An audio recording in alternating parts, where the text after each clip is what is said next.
tempo agora de fazermos uma retrospectiva dos últimos 12 meses, percorrendo vários acontecimentos internacionais. 2023 fica marcado por várias catástrofes naturais, pela guerra na Ucrânia e pelo reacender violento do conflito israelo-palestiniano.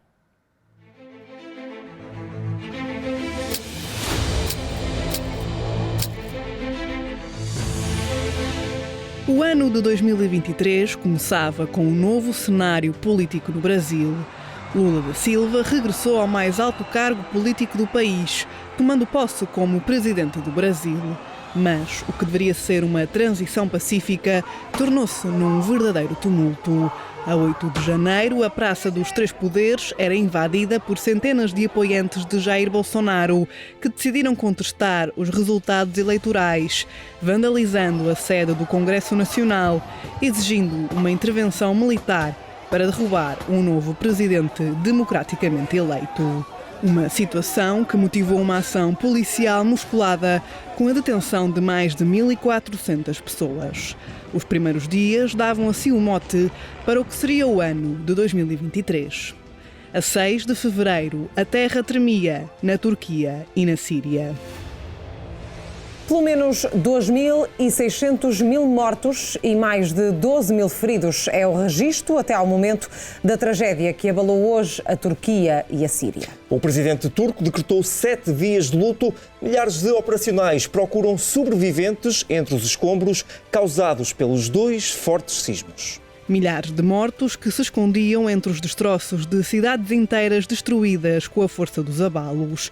Na Turquia, a ajuda chegou rapidamente e logo surgiram as promessas de reconstrução. Ardından da hızla enkaz kaldırma ve yeniden inşa faaliyetlerine başlayacağız.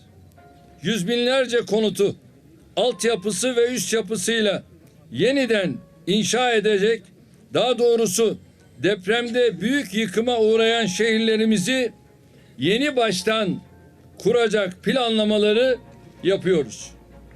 Birkaç haftaya kadar da somut adımları atmaya başlayacağız. Na Síria, esta foi mais uma tragédia que adensou o já trágico destino de quem vive no país devido à guerra. Mas 2023 viria a ser perito em catástrofes naturais. O sismo de magnitude 6.8 em Marrocos fez mais de 2.600 mortos, segundo o último balanço das autoridades. A terra tremeu em Marrocos num sismo com magnitude de 6.8 na escala de Richter, sentido através da região do Alto Atlas, que causou quase 3.000 mortes e ainda mais de 5.000 feridos.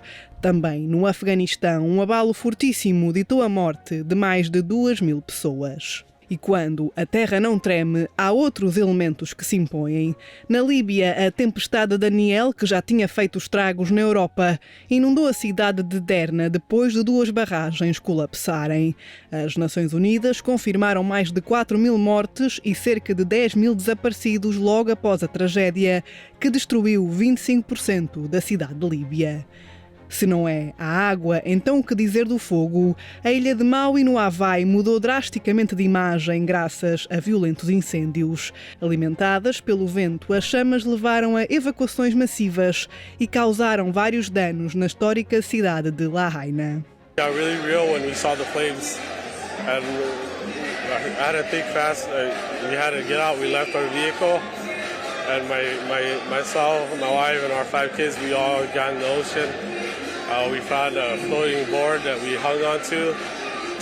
And we think we were out there floating, and this is so surreal, and everything was burning around, explosions. Esta família sobreviveu, mas outras houve que não tiveram a mesma sorte. Mais de 100 pessoas morreram.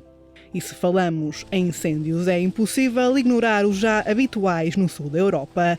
A Grécia foi novamente fortemente fustigada pelos fogos, alimentados pelas altas temperaturas, provocadas por uma onda de calor sem precedentes na Europa. Se bem que a Europa não foi exceção, mas sim parte da regra. O mundo inteiro aqueceu e 2023 só precisa de chegar ao fim para se confirmar que foi o ano mais quente alguma vez registado.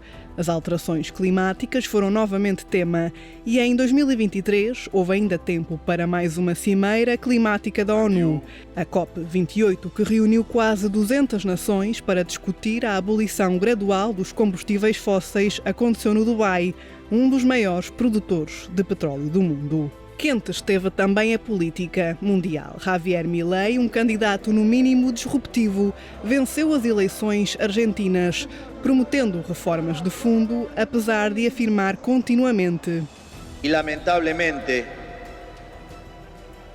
tengo que decírselos de nuevo, no hay plata.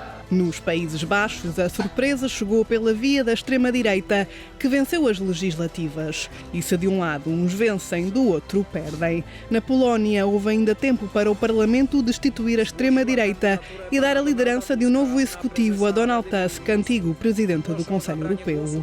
Mas não há reviravoltas como a espanhola. Depois de convocadas eleições antecipadas, o Partido Popular de Alberto Feijóo venceu as eleições espanholas sem maioria absoluta. Pedro Sánchez passou então de derrotado a líder do Executivo, depois de conseguir o apoio parlamentar para formar governo, através de um acordo com os independentistas da Catalunha e uma amnistia polémica que deixou Espanha em alvoroço. Nos Estados Unidos, as eleições são só para o ano, com Joe Biden a anunciar a recandidatura à Casa Branca. Tem à perna Donald Trump, que segue lançado para mais um ato eleitoral. Antes, o escrutínio faz-se nos tribunais, com o antigo presidente norte-americano a sofrer acusações em 4 processos judiciais. E se a política é volátil, há poucas coisas mais estáveis que uma monarquia. A britânica viu este ano a coroação de um novo rei. Após a morte de Isabel II, o filho, Carlos III, recebeu a coroa de forma oficial a 6 de maio, numa cerimónia com a pompa e circunstância devidas. Carlos tem assim de calçar os difíceis sapatos deixados pela mãe, liderando uma máquina bem oleada, mas que também já viu melhores dias. Falamos do rebelde príncipe Harry e da leitura recreativa que nos deixou. Protagonista das histórias escritas pelos jornais, o filho mais novo de Diana não quis deixar a sua verdade por mãos alheias e escreveu ele próprio um polémico livro sobre os bastidores da realeza, que veio deixar a monarquia em ebulição. Ebulição não será bem o termo para o caso seguinte. Uma implosão catastrófica do Titã provocou a morte imediata dos 5 ocupantes. As famílias das vítimas exigem uma investigação completa ao caso, depois de a segurança do submersível ter sido questionada. Implosão catastrófica foi este o nome atribuído ao evento que determinou o fim do Titã e dos ocupantes que seguiam a bordo desta cápsula. Uma viagem turística aos destroços do navio Titanic, localizados a 4.000 metros de profundidade, que acabou em tragédia. Durante 5 dias, o mundo assistiu em suspensa a uma operação de salvamento inglória, com os destroços do submarino encontrados a ditarem o pior cenário. Morreram todos, incluindo Stockton Rush, o presidente da Ocean Gate Expeditions, que realizava os mergulhos polémicos. Mas o mar não levou só cientistas e curiosos. Pelo menos 78 pessoas morreram depois de uma embarcação com migrantes ter naufragado ao largo da Grécia. 104 pessoas foram resgatadas com vida, mas o número de vítimas mortais ainda não está fechado. Estima-se que pelo menos 400 pessoas seguiam a bordo da embarcação. Este foi um dos inúmeros incidentes no Mediterrâneo. Durante todo o ano, mais de 3.300 migrantes morreram em naufrágios numa das rotas irregulares mais perigosas do mundo. À superfície, o cenário é igualmente apocalíptico. Se no início de 2023 todos almejavam o fim da guerra na Ucrânia, o passar do tempo só veio ditar o contrário. Este ano, o conflito fica marcado pela insistência de Volodymyr Zelensky na adesão da Ucrânia à União Europeia, algo já em discussão, e também a adesão oficial da Finlândia à NATO. Neste campo, a Suécia fica igual a 2022, à espera. 2023 foi também um ano em que a Rússia abandonou o acordo dos cereais e foi lançado um mandado de captura internacional a Vladimir Putin. Este ano, e enquanto continuam os combates no terreno, o conflito fica marcado por um homem, Evgeny Prigozhin, líder do grupo Wagner, que ousou criar um motim.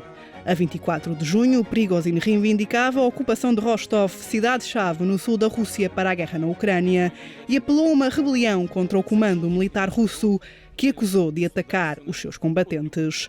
Horas depois, um dos homens de confiança de Putin bate em retirada e aceita suspender as movimentações da rebelião na Rússia, depois de ter negociado com o presidente da Bielorrússia, Alexander Lukashenko. Desde aí, as notícias sobre o paradeiro do líder do grupo Wagner são escassas e, coincidência ou não, a morte de Prigozhin acabaria mesmo por acontecer. O líder do grupo Wagner morreu a 23 de agosto na queda de um jato particular que o transportava de Moscovo até São Petersburgo, juntamente com outros membros do grupo Wagner. 2023 foi também um ano em que ouvimos um presidente português falar em ucraniano em Kiev. Obіймаю весь об'єднаний і незламний український народ. Особливий для ваших братів і наших братів, які живуть у Португалії. Хай живе незалежна Україна. Хай живе братерство між українським і португальським народами. Слава Україні!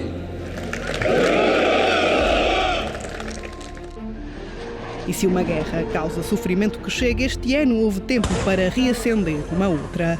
A 7 de outubro, o Hamas iniciou um ataque surpresa em território israelita. Cerca de 1.400 pessoas morreram e outras 240 foram levadas pelo grupo terrorista como reféns, que os usou como moeda de troca para a libertação de presos palestinianos. Israel não se demorou na resposta. אזרחי ישראל, אנחנו במלחמה, לא במבצע, לא בסבבים, במלחמה. Uma reação musculada que começou com ataques aéreos à faixa de Gaza e mais tarde uma ofensiva terrestre. Desde o reacender do conflito, 20.000 pessoas morreram na faixa de Gaza, segundo números do Ministério da Saúde controlado pelo Hamas. Uma ação militar que começou no norte de Gaza e avançou até ao sul, sem poupar habitações, hospitais ou escolas. A tragédia humanitária adensa-se a cada dia que passa, com falta de comida, água potável, combustível, medicamentos e uma estrutura de saúde que possa dar resposta ao número de feridos no enclave palestiniano. A comunidade internacional ressalvou o direito de Israel de se defender perante o ataque do Hamas, mas a reação israelita acabaria por fazer soar alguns alarmes. Os pedidos de cessar-fogo foram consecutivos, com as Nações Unidas a serem das vozes mais audíveis sobre a catástrofe humanitária em Gaza. I'm deeply concerned about the clear violations of international humanitarian law that we are witnessing in Gaza. Let me be clear, no party to an armed conflict is above international humanitarian law. Para já, não há solução para a tragédia humanitária no enclave palestiniano. Netanyahu não dá sinais de abrandar na ofensiva, prometendo terminar com o grupo terrorista, e até já se fazem planos sobre como será Gaza no pós-guerra. O mundo assiste enquanto não se encontra um compromisso diplomático que coloque fim ao conflito que se teme que se estenda para outros países no Médio Oriente. No desporto, 2023 fica marcado pela consagração de Messi novamente como o melhor jogador do mundo e o domínio indiscutível do Manchester City, que venceu a Premier League, Taça de Inglaterra e a Liga dos Campeões. 2023 é o ano das Arábias, do crescimento de Cristiano Ronaldo no Al Nassr e do futebol da Arábia Saudita, que viu chegar outros craques como Benzema, Neymar, Ruben Neves e Jota, de apenas 24 anos. Messi contrariou a corrente e seguiu viagem até ao Inter de Miami, de David Beckham. Mas o futebol não é apenas dos homens e este ano a modalidade fica marcada por uma mulher. Jenny Hermoso, beijada em direto pelo presidente da Federação Espanhola de Futebol, Luís Rubiales, durante as celebrações na vitória espanhola no Mundial Feminino de Futebol. O caso gerou uma polémica mundial que levou ao afastamento de Rubiales da Federação e do treinador da seleção feminina espanhola, num caso que chegou a tribunal. 2023 foi um ano em que um submarino de pequenas dimensões colapsou no fundo do mar, mas foi também o ano em que a Índia enviou uma sonda lunar com sucesso e o da explosão da inteligência artificial generativa com o aparecimento de ferramentas como o ChatGPT. Taylor Swift foi eleita personalidade do ano pela revista Time, que lhe reconheceu um mérito nos recordes já conseguidos, como o da digressão mais rentável de sempre e no facto de se ter tornado na primeira mulher a chegar aos 100 milhões de ouvintes mensais no Spotify.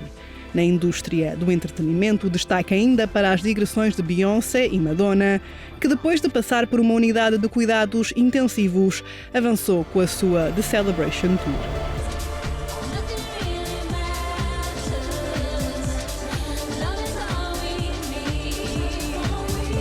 Mas nem tudo correu bem para as divas mundiais, com Celine Dion a cancelar a digressão mundial devido a uma síndrome neurológica rara que lhe afeta o controle dos músculos, sem uma previsão para um eventual regresso.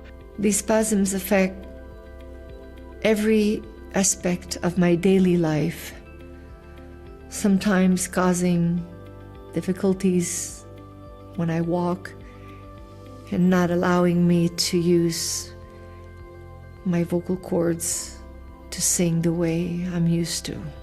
No mundo criativo, destaca ainda para Elton John, que aos 76 anos despediu-se dos palcos.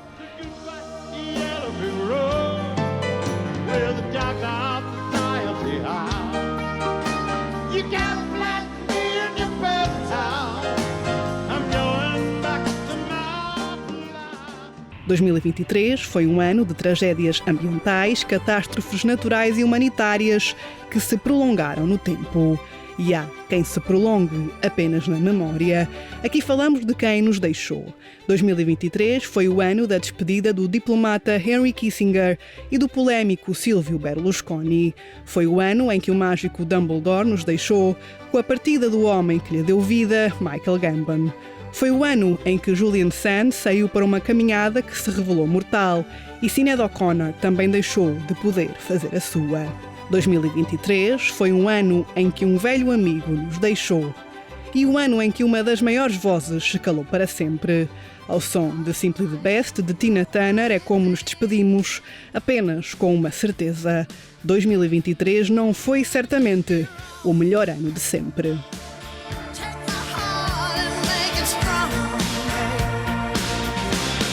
Sempre